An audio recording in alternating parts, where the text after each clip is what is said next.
Welcome back for another Nebraska Soybean Board Weekly Market Roundup, which is brought to you by Nebraska soybean farmers and their checkoff. I'm Brian Splitt, filling in for Susan Littlefield this week. And boy, has it been a week with lots of news impacting the grain markets. But all in all, not a lot of change when we look at the weekly numbers. We'll break it all down with the guys from agmarket.net coming up. But first, a message from the Nebraska Soybean Board. It may be small, but this little bean fuels a lot of power. It powers a food industry as a top source of protein. It's a fuel that powers diesel engines with fewer emissions. It powers a state economy and bottom lines. And it powers the rest of the world as a top Nebraska export. Yeah, it may be small, but we're finding more ways for this little bean to power Nebraska. And welcome back to the weekly market roundup. On the screen now, Brian Splitt and Jim McCormick, both from agmarket.net. Guys, I talked about this in the introduction. What a week it's been. We were out at a lot of folks in Commodity Classic and about 10, 11,000 farmers getting the news when we started seeing it out of Washington, D.C. about tariffs. And of course, it was tariffs on, tariffs off. It's just been that way throughout the whole week, just up to the last 30 minutes or so, making news on that front. I guess we can break down the tariffs here in a second, but Brian, let's start it off with you. All this talk, lots of movement in the markets, but you look to week numbers, not a lot of movement. Right, Bryce. We had actually opened and closed at about the same price for old crop corn, only finishing down about a penny on the week, and July was actually unchanged. Old crop beans down about a penny, new crop down about 4. But we lived through a lot of volatility this week, and if we look at how the weekly bars on the charts look after we finish today, we would have what we would call the dragonfly doji. And I know it's a kind of a funny sounding name, but I don't make these names up. I just try to be aware of how these patterns look.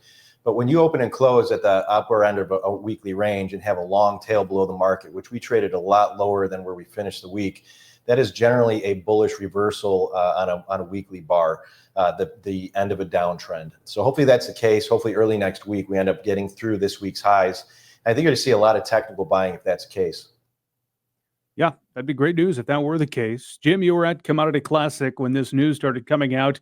I think was it on Tuesday? Kind of break down this roller coaster of tariffs on, our biggest ag trading partners, then off, and bring us up to speed where we stand right now.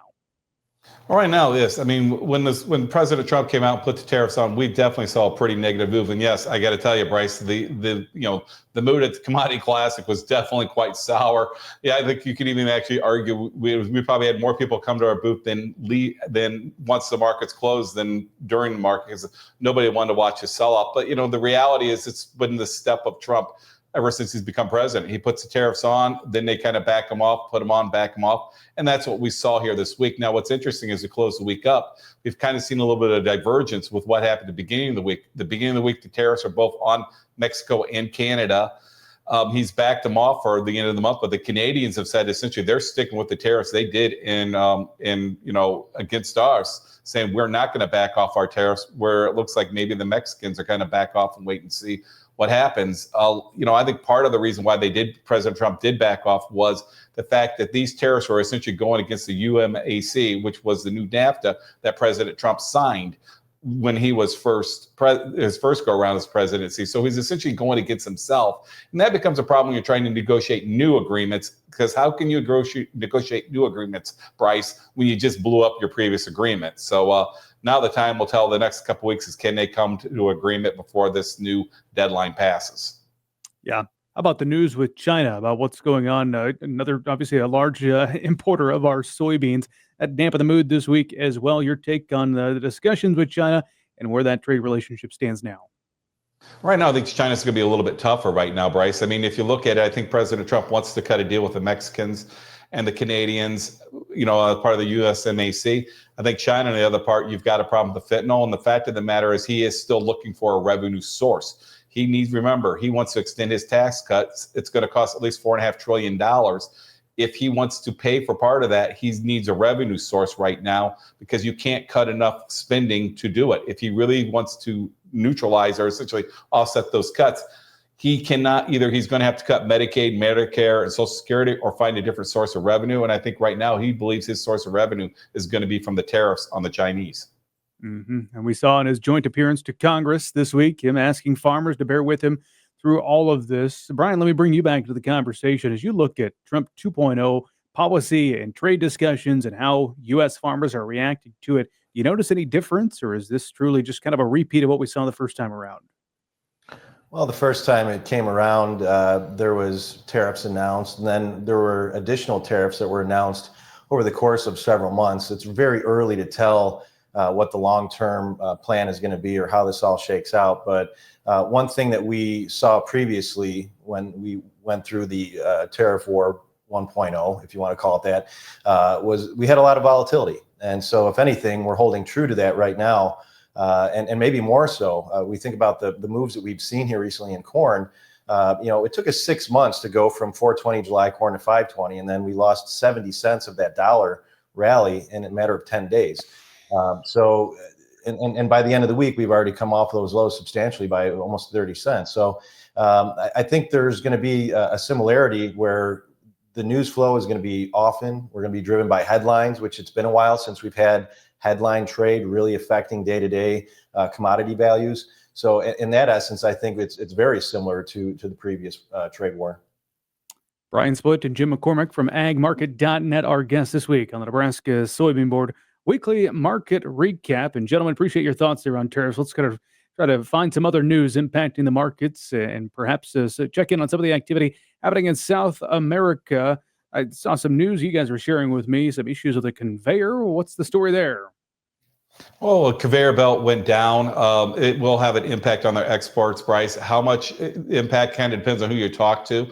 That will open the door maybe a little bit for exports, but the reality is there's plenty of other ways to get that grain and other export terminals to get that grain out the door. We are in that window where we pretty much lose our export market to the beans to South Americans anyway, so it shouldn't have a huge impact. The real question for us is keep an eye on in the U.S. is the river flow for our rivers as we come out of winter. We are now to the phase where we start shipping corn aggressively. We can do it, but we've just come off of one very dry winter here, at least in the northern part where I'm at here in Chicago, just not a lot of moisture. And that's something that may have a bigger impact on exports than what's actually going on in South America at the moment.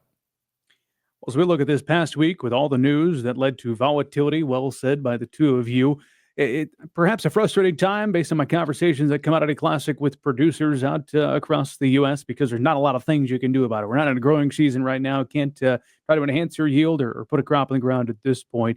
When it comes to the marketing plan, anything you're looking at right now of trying not a great time to put sales on the books, but I guess in general, what were your conversations about the marketing plan looking ahead to 2025 growing season?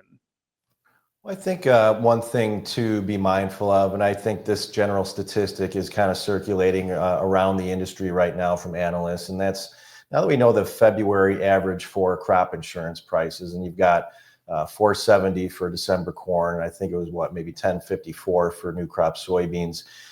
Whether we do go lower or not here in the short term, we don't know that, but over a 20-year history plus, the market will generally get above the February price average somewhere at some point after making that average. It could be the very next month, but now that we know those levels, I think you could have a little bit of some security and some patience to think that we'll have some opportunity to sell at those levels or higher down the road. And I think when we take what's happened over the last, let's call it 2 weeks with the break in values, and especially for corn, the big picture global stocks for corn, the reason that the funds built that very long position before they liquidated because of the concerns about the trade war, that underlying fundamental is still there. And there's still the conversation of whether our export demand for corn needs to be moved higher over the next couple months because of the pace that we're at right now. And if there is not a trade war that affects our exports, that probably is the case. So yes, we'll be looking at acres here at the end of the month, but I think in the big picture, we're going to have another weather market at some point that we're going to be dealing with this summer. I just don't think we want to get too far ahead of our skis or over our skis on sales right now, thinking there's going to be some opportunity down the road. And probably it's, in the next 3 to 4 months, we're going to be really wanting to hone in on values at that point. Jim, general consensus at this point, if you can plant more corn acres, the producer is going to lean that way. What's that mean for the market? Well, what that means is all going to come down to weather. I mean, right now we're looking at least 95.5 million acres of corn is where we're at. If you look at 2 years ago, a lot of people say that's a big number, Bryce, but 2 years ago we planted about 94.6 million acres. So just a normal rotation will bring a lot of those corn acres back from beans from last year. Then you throw in the poor economics for cotton per se. That's where we're getting these numbers. Now, if you plant 95.5 million acres, you adjust our harvested acres. If we come in with anywhere close to trendline yields, what you're looking at is a carryout that's going to balloon close to 2 billion, maybe going higher, depending on where you want to put demand.